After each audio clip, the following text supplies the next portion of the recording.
Dalam setiap sorakan ada denyutnya, dalam setiap perlawanan ada ceritanya. Di sinilah fakta bertemu emosi dan analisis bertemu aksi. Salam sejahtera, selamat datang ke Nadi Sukan, denyut dunia sukan. Mampukah isu ini mengubah masa depan Harimau Melaya? Adakah kes pemalsuan dokumen ini hanya melibatkan penggantungan pemain atau lebih besar daripada itu? Perlukah kerakyatan pemain yang sudah diluluskan ditarik semula? Adakah FAM sedang berdepan antara menjaga imej negara dan menjaga pembangunan bola sepak? Dan selepas kenyataan Perdana Menteri, apakah langkah seterusnya? Salam sejahtera dan kembali lagi di Nadi Sukan, denyutan dunia sukan. Menurut laporan Buletin TV3, Perdana Menteri Malaysia, Anwar Ibrahim, menegaskan bahawa desakan supaya kerakyatan 7 pemain warisan Harimau Melaya ditarik semula tidak boleh dibuat secara tergesa-gesa.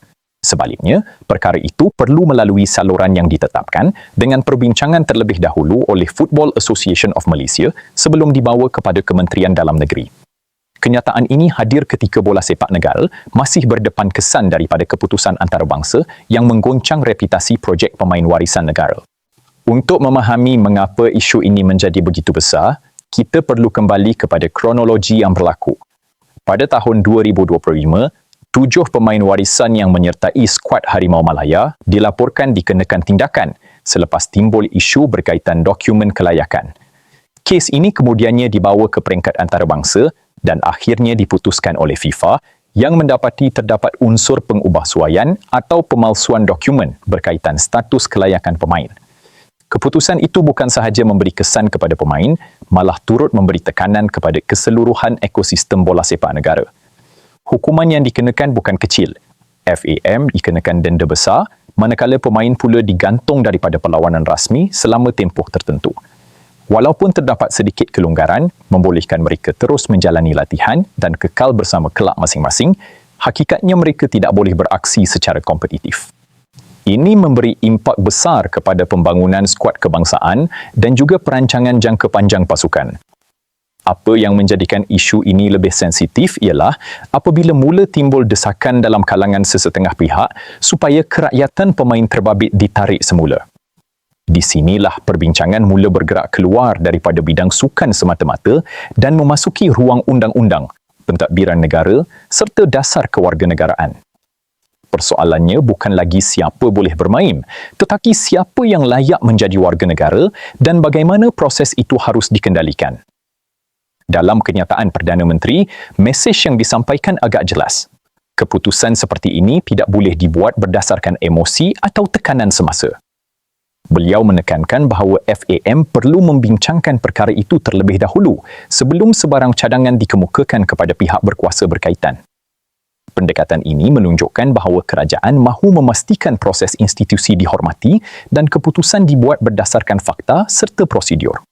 Daripada sudut bola sepak pula, isu ini membuka semula perdebatan lama mengenai model pembangunan pemain negara. Selama beberapa tahun kebelakangan ini, penggunaan pemain warisan menjadi antara strategi utama untuk mempercepat peningkatan daya saing Harimau Melaya. Strategi ini bukan sesuatu yang asing di dunia bola sepak kerana banyak negara turut menggunakan pendekatan serupa. Namun begitu, isu dokumentasi dan pematuhan peraturan antarabangsa menjadi faktor yang tidak boleh dipandang ringan. Menurut kami di Nadi Sukan, kes ini sebenarnya boleh menjadi titik perubahan penting untuk bola sepak Malaysia. Ia bukan sekadar persoalan menang atau kalah di atas padang, tetapi bagaimana sistem pengesahan, tadbir urus dan ketelusan dilaksanakan dalam proses pembangunan skuad kebangsaan. Jika proses ini diperbaiki, Malaysia mungkin muncul dengan sistem yang lebih kukuh pada masa depan.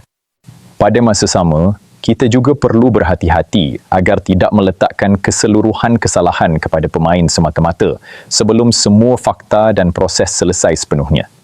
Dalam banyak keadaan, isu dokumentasi melibatkan pelbagai lapisan pentadbiran dan pengesahan. Oleh itu, sebarang keputusan perlu dibuat secara adil dan berdasarkan siasatan serta saluran yang sewajarnya. Peminat pula kini berada dalam keadaan bercampur baur. Ada yang kecewa kerana merasakan reputasi Harimau Melaya tercalar, manakala ada juga yang melihat ini sebagai peluang untuk memperkukuhkan pembangunan bakat tempatan. Apapun pendirian masing-masing, satu perkara yang jelas ialah bola sepak negara sedang melalui fasa yang memerlukan keputusan besar dan perancangan yang lebih teliti.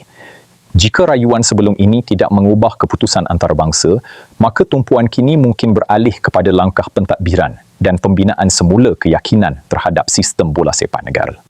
Cabaran sebenar bukan hanya bagaimana menggantikan pemain yang digantung, tetapi bagaimana memastikan perkara sama tidak berulang. Dan akhirnya, kenyataan Perdana Menteri mungkin memberi petunjuk bahawa kerajaan tidak mahu isu ini dipolitikkan atau diputuskan secara tergesa-gesa. Sebaliknya, proses perlu dihormati, peranan setiap institusi perlu jelas dan keputusan perlu mengambil kira kepentingan bola sepak negara secara menyeluruh. Apa pandangan anda? Perlukah kerakyatan pemain warisan yang terlibat dipertimbangkan semula atau fokus sepatutnya diberikan kepada pembaikan sistem? Adakah ini peluang untuk memperkukuhkan pembangunan bakat tempatan? Kongsikan pandangan anda di ruangan komen. Jika anda mahu lebih banyak analisis bola sepak tempatan seperti ini, jangan lupa subscribe, like dan share untuk sokong perkembangan kandungan sukan tempatan. Jika sukan adalah minat anda, maka Nadi Sukan adalah channel anda. Subscribe sekarang dan teruskan bersama kami mengikuti denyutan sebenar dunia sukan. Nadi Sukan, denyutan dunia sukan. Terima kasih. Jumpa lagi.